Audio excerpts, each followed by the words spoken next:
Morning, everybody. Wow, that's loud. My name is Jason Poinsette. Thank you for the introduction, Stephen.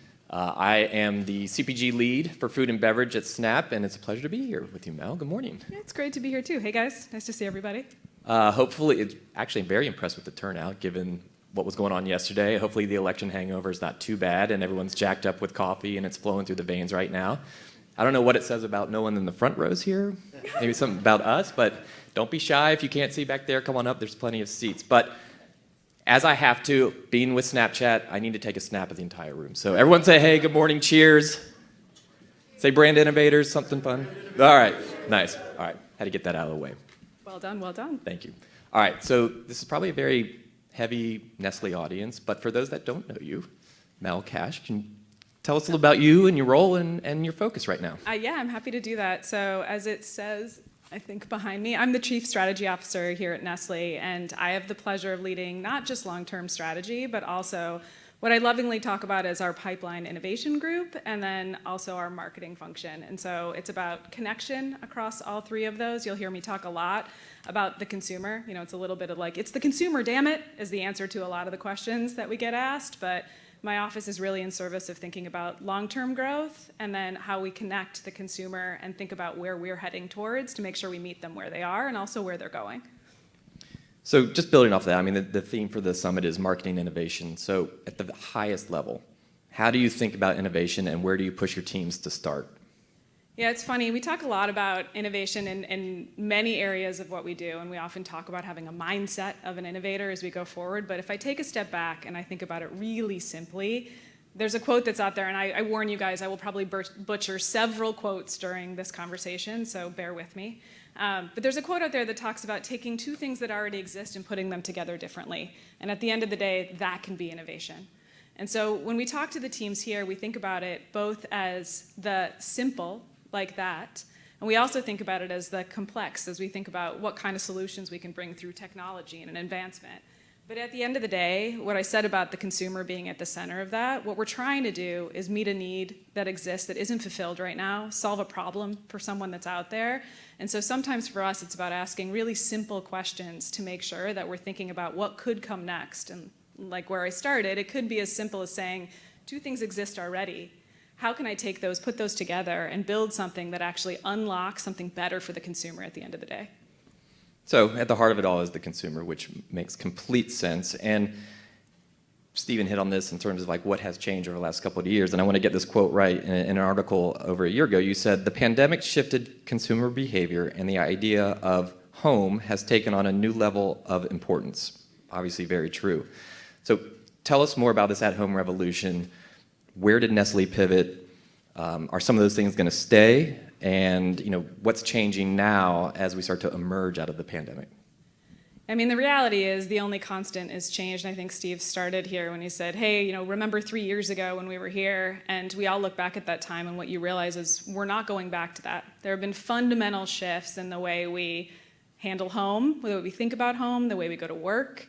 And at the end of the day, those shifts, when you talk about the stickiness of them, there's quite a few that I think we believe will stay around. This idea of the at-home revolution, which started from us basically taking that nest that is home and saying, well, I'm going to spend a lot more time here than I did previously. And how did that change our behaviors? Everything from tricking out your home gym to your office to actually changing the way you eat.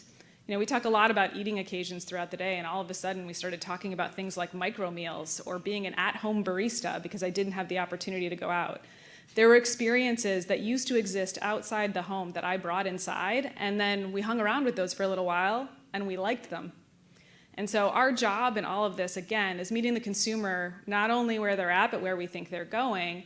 And so as we've thought about positioning into meeting the needs of consumers when they're at home more, those micro meals, we have a lot of products that already serve those. And so thinking about how we change the messaging, how we can help consumers understand how we can already meet that need with products we already have, and then how do we unlock the next level of innovation that lets them then take more of those out-of-home experiences and bring them inside the home.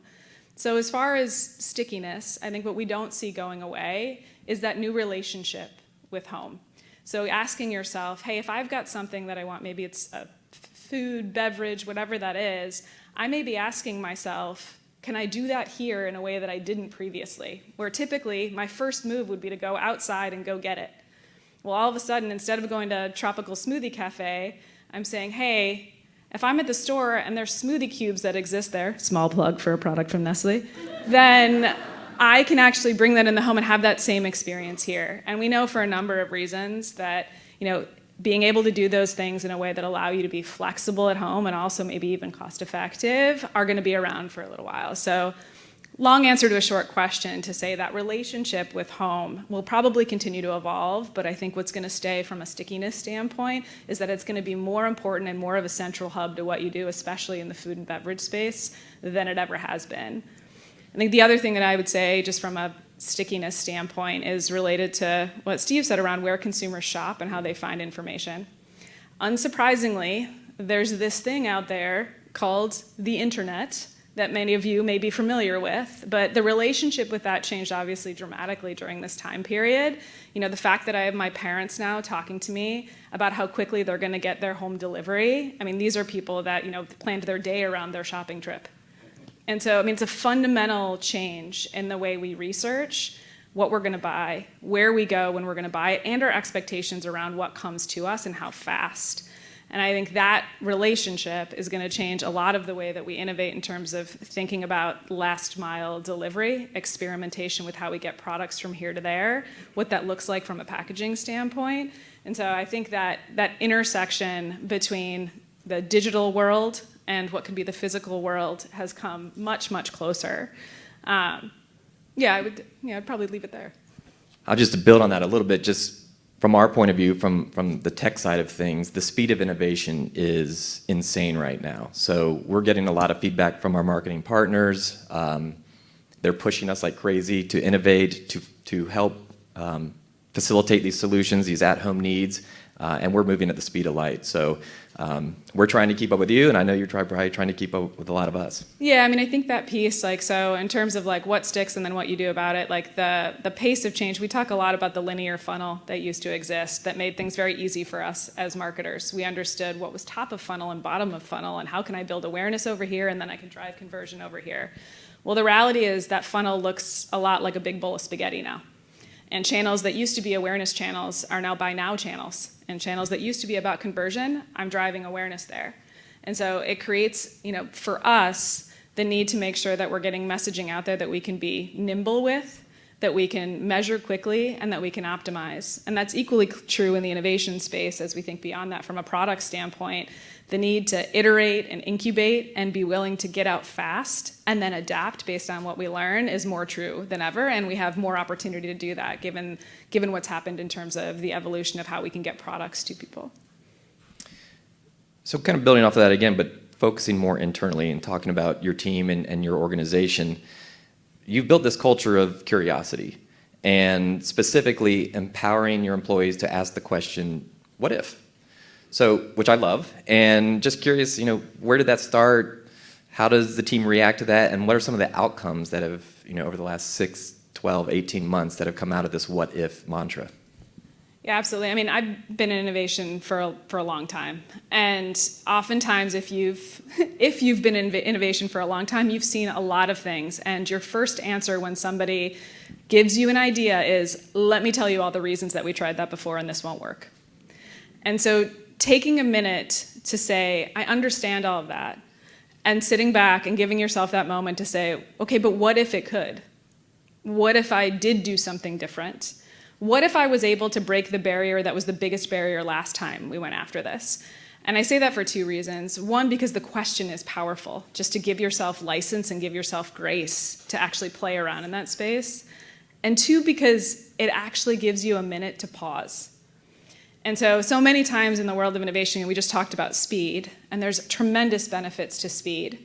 There's also benefits to saying, give me a minute. Give me a minute to ask those provocative questions. And what if is one of many, but the questions count, and they cause you to think differently, and they cause you to provoke differently. And I can tell you, I spent many years answering the wrong questions, tons of time, getting to the wrong question that didn't really get us anywhere, instead of pausing for a minute and saying, what if?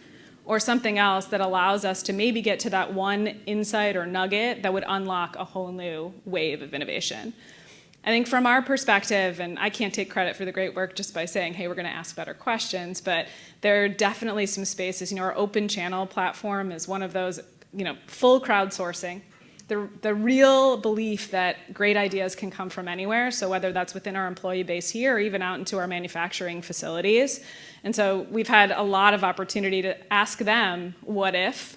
What if you had the opportunity to play around in this space? Tell us what you would bring back. And we've launched several of those into market. I talked about our smoothie cubes before, but think about mac and cheese bites. And for us, those products become something that allows us to say, not only are we meeting the consumer where they are, but we're doing it through the power of the collective and the power of questions like, what if? So in terms of specific examples, it can be within Nestle or just outside of Nestle. What had really made you say, man, I wish we did that? So I've been thinking a lot about this question. There's a ton out there, and I'll take just one example that is not a very recent one, but one that we've been talking about a lot. But the air fryer. And for anybody from Nestle, who I think a lot of people here, if anybody's been in a meeting with Steve Presley recently, you may or may not have heard him refer to this very important appliance called the air fryer. The reason I bring it up is because I think when I sit back and I think about great innovation, it has changed consumer behavior, it has filled a need, and it has created scale in that opportunity where it's impacted multiple groups. And so while the first air fryer that I was ever introduced to was about 4 or 5 years ago because my mother-in-law got it for Christmas, and she is typically not the tip of the spear in terms of what's awesome, in this case, she was really onto something. And so, but since then, I think what we've seen happen is it fits a need in so many ways in that it's unlocking time saving. We just talked about speed, right? It's at home, so this at-home revolution, it intersects perfectly with it. And it created something that allowed products to be better, a better consumer experience. And in this case, there's a crispiness that comes with an air fryer product that you don't get from everything else, or you get from deep frying or something else that actually fights the trends that we're seeing in the marketplace.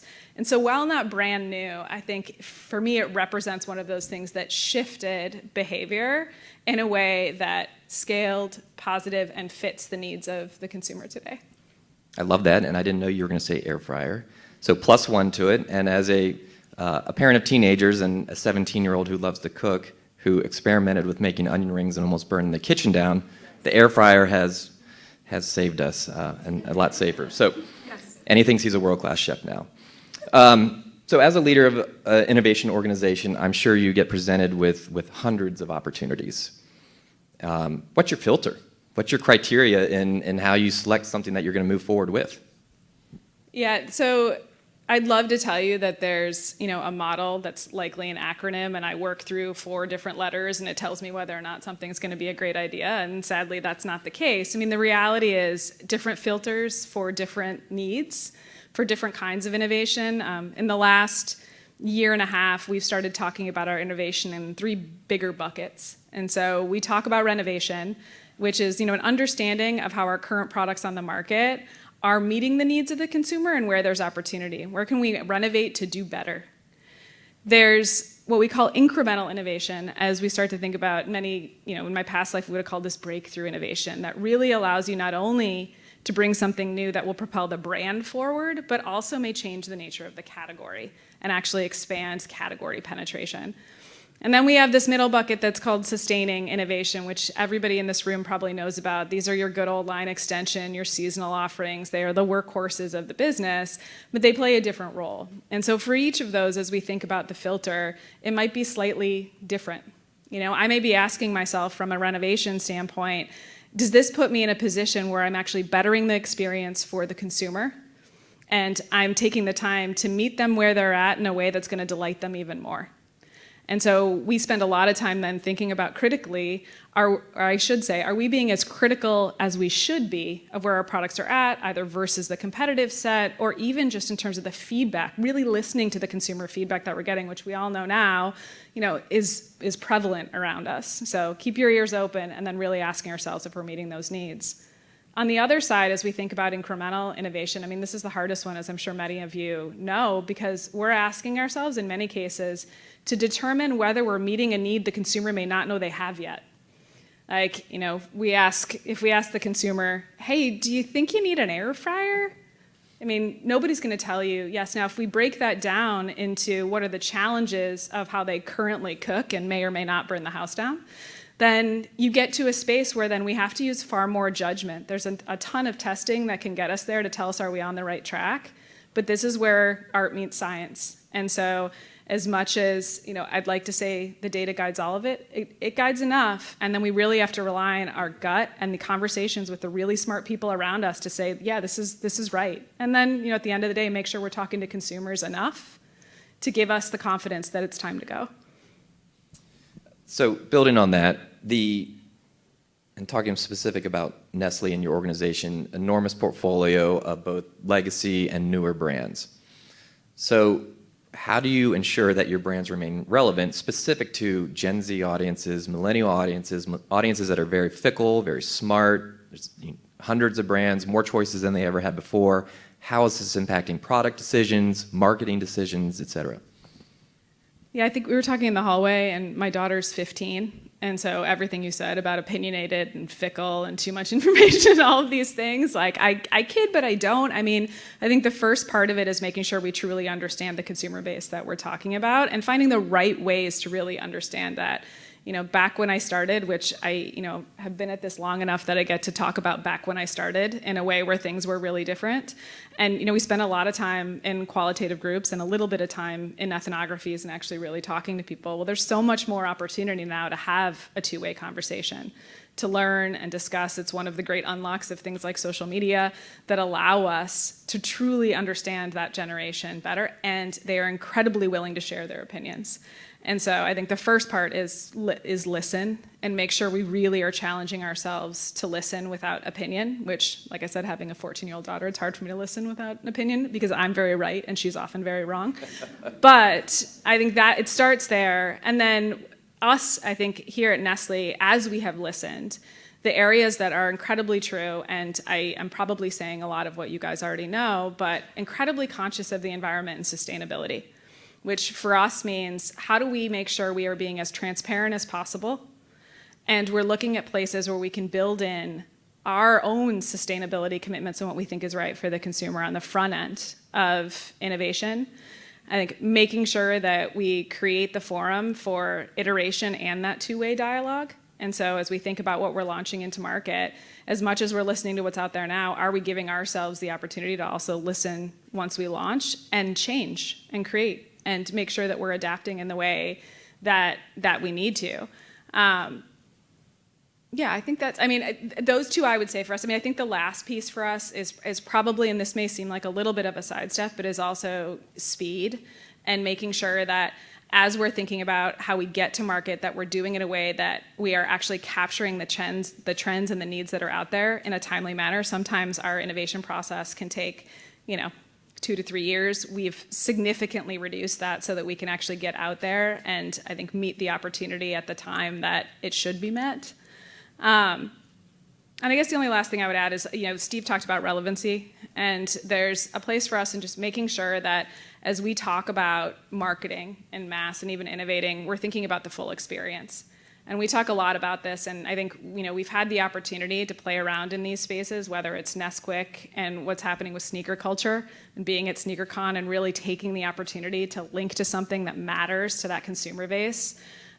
Or it's thinking about Hot Pockets and what we're doing within gaming there. I mean, there's a ton of opportunity, I think, for us to also meet that consumer in the space that is relevant to them and make sure that our products feel equally relevant in that environment.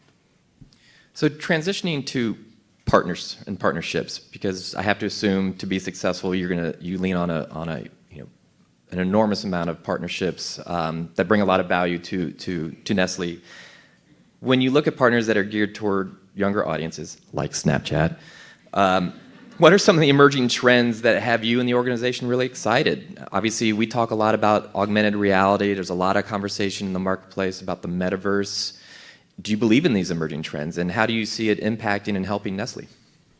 Yeah, I mean, it's interesting where you end on the do you believe in these emerging trends? I think, for us, we talk a lot about the emerging trends, again, in the spirit of making sure that we understand what's most relevant to the consumer. I think for us, there's this place where we have to understand the intersection between those spaces and what we're offering and how we do it in a relevant and authentic way. And one of the things I think for us that can be just a challenge in full transparency is thinking about things like augmented reality or the metaverse and saying, okay, so how do we play in there? What makes sense and what feels as authentic as we can be in that environment? And then also just, pragmatically for us, how do we know if we're doing it well? Like, how do we measure? How do we learn? How can we then take that information back and make sure that we can do it better in the future? And I'd say in some of these areas, we're probably still in the learning phase and seeing how things shake out. I am a big believer that the future of marketing looks a lot more like experimentation and taking the opportunity to experiment in the right way, to learn, to iterate, and then to think about how we scale beyond that and creating that loop, which plays to the point about speed and some of these other things we've already talked about, I think for us has got to be a bigger and bigger part of the way that we go forward with marketing. I would say, if there's a couple trends, experimentation is probably one of those, and I think it meets the areas you're talking about head on. I mean, it probably a little bit overwhelming, the amount of trends and emerging opportunities that are presented to you. So we apologize in advance for potentially overwhelming you with all these ideas. But one of the things that excites us is right now a lot of the conversations are happening purely with the marketing orgs or with the brands directly, and it's a on-phone or in-app experience. But what we're starting to hear and see evolve, it's becoming much more of an omni-channel conversation. And how can you bring some of these new trends in store, at events, et cetera. And it's bringing other orgs into the conversation, which has been really exciting. Yeah, I mean, I do think, it's funny, we've had this conversation a lot, which is there's nomenclature out there that has a definition of the past. Things like sponsorship, things like licensing, and things like event. And we talk about those things, and at the end of the day, the evolution now and what I think consumers expect, especially when we talk about the younger generation, is experience. And I know we already touched on that, but it is true, the tactile, full experience of the way a brand integrates either into a moment or into the environment in which the consumer that we're hoping to meet is already playing, I think is all about where the future is going. And it demands you to think about all of those things all at once, which we're not really good at. Our marketing mix analysis likes things to be in really specific silos that then we can measure and we can look back at 3 years ago and what happened and determine that actually that's not what's happening right now. Instead of saying, hey, how do I link these together and truly know, have I created an experience that's worth being a part of? And so what you're talking about is right, and the push is right. I think it demands connectivity from us and learning around measurement and understanding to drive relevancy that we're working towards. I mean, if there's one broad theme that we hear, and we have the opportunity to work with a lot of different partners, I don't know who coined the term, and everyone wants to raise their hand and own this, but the move from exposures to experiences is widespread.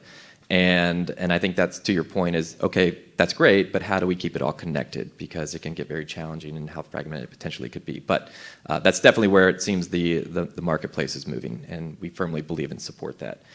As we wind down, we are a room full of marketers.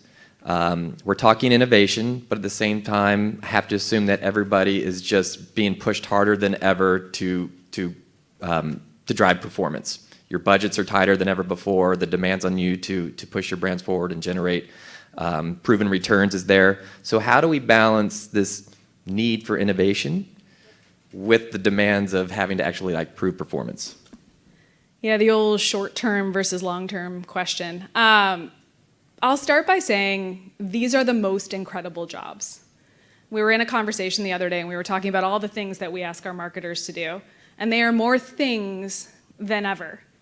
And the response in the room, and I pushed on this, is yeah, these are really big jobs. You guys are in amazingly big spaces, and you get to impact the way people think at times, feel, eat. This is an incredible opportunity, but it is increasingly complex. And it begs more than ever for the word and. I need to think about the short term, and I need to think about the long term. I need to think about how I'm making money and also how I'm investing in the future. I need to think about how I meet the consumer where they are, but God, how do I delight them with where I am right now? And so I say that because there's one answer, which is just, I need to be in a position where I have to say, ask myself, am I down for how big this job is? We talk a lot at Nestle about the fact we're going to ask you to do extraordinary things. So man, you guys have to be extraordinary people. And I think that's more true than ever in marketing. And so I guess it's not a fair answer, because I wish I could tell you, well, here's the way we balance it. We take a certain percentage. We do, 80, we do 70, 20, 10, and it works perfectly. And the truth is, you'll be doing the dance between short-term and long-term your entire career. And you can do that because you're exceptional people. And what you have to remind yourself is to keep doing the dance, to keep asking questions about today at the same time you're asking questions about tomorrow. And you're going to have to make choices, and sometimes it'll feel like it's all in balance, and sometimes you're going to have to get comfortable with the fact that it is an intentional imbalance.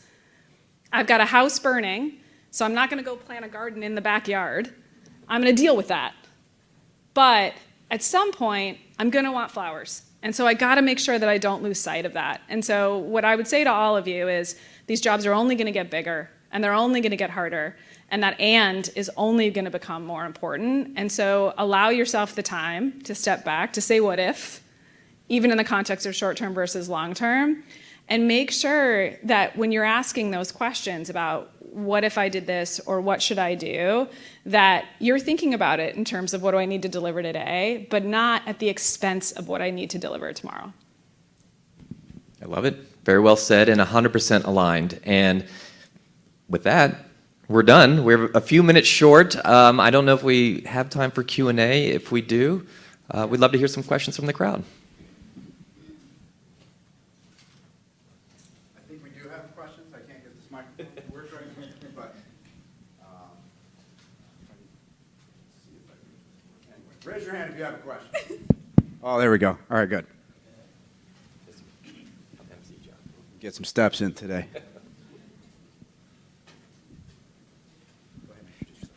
Oh, hi, Angela Johnson. I was intrigued you were talking about some of the behaviour changes that had happened because of COVID, people like, at-home barista, making smoothies at home.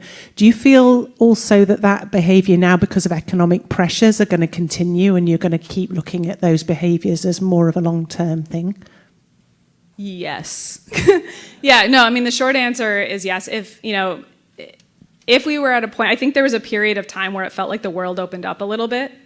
And people got back to the lives outside of the home that existed before. I think what we've seen, though, is not entirely.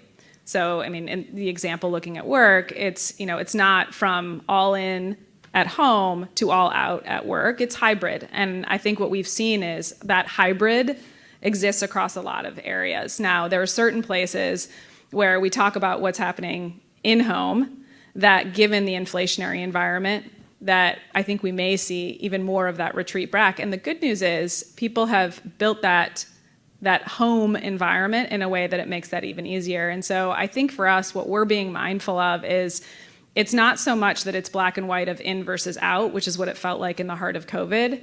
It's more about, hey, the trade-offs that I'm going to make, are we aware of those that may allow us to have one more occasion in home that in a pre-inflationary environment might have been out of home.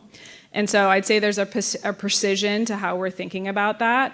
It is very front of mind for us, but it's causing us to make sure that we're looking at things like frequency of purchase more often to understand those tiny shifts in behavior change. And so the short answer is yes, and I think we'll see some retreat back, but I think we'll also see some of those out-of-home behaviors are going to exist. They may just trade off.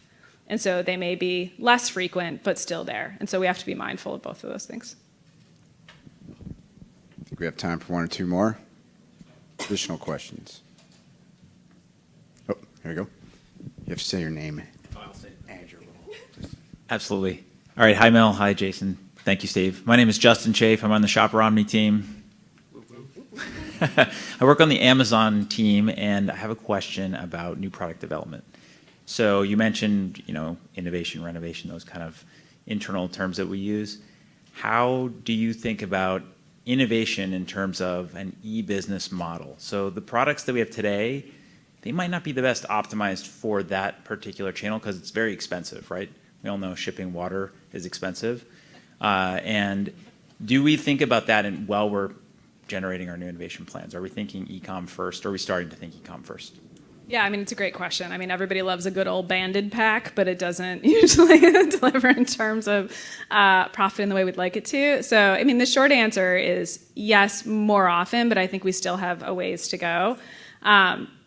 Oftentimes when we talk about innovating, we'll talk about innovating for a specific channel.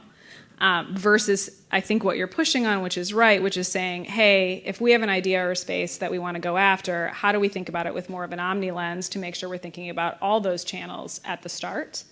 And so I think we're getting better at that, and we're asking those questions earlier on in the process.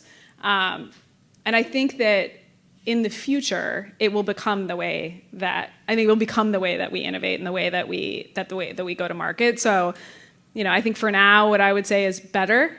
But there's a lot more room, I think, for us to move. One more. I'm going to skip you, David. Make it a good one. Don't take it personally. No pressure. No pressure. Thank you. You talked about sort of not losing sight of being in the moment, but also thinking about the future. How do you do that with so many different brands, and then also trying to figure out what's going to resonate with a younger customer in order to drive sort of that Nestle equity and kind of future fandom, which I'm going to allude to as part of my panel a little bit later on? Yeah, I mean, I think baked in that question is like, how do you do marketing right now? What I would say is like there are no easy answers to the earlier discussion around short-term versus long-term. But what I would say is if you start with the right now, and you ask yourself, like, do I really have a command on my business and the consumer today? Like, at least from my perspective, making sure that we understand where we sit right now, that foundation also helps us with building to where we think we can go in the future. Because your second point, which is around how we start to drive more relevancy, especially with a really important and influential younger generation, there's a credibility aspect of that demands us to understand where we are today and what we represent today. Because I think the worst thing that we can do as we start to think about opportunity in tomorrow is pick the opportunity that's actually not ours. There's a lot of great opportunities out there. There's a lot of great places for brands to play. It doesn't mean that our brands necessarily need to play there. And so, it's a long way of saying, I think, understanding really clearly what your brand is, what they represent, and then from there, moving to where do we want to go? Where do we believe are the most relevant opportunities for us? And building a bridge to get there. And being willing to say, hey, there are spaces that aren't ours to grab. Because I think sometimes what makes it even more overwhelming is a lack of choice. Because there's so much opportunity. I mean, we just talked about there's so many places to go. And there's so much opportunity from an innovation standpoint.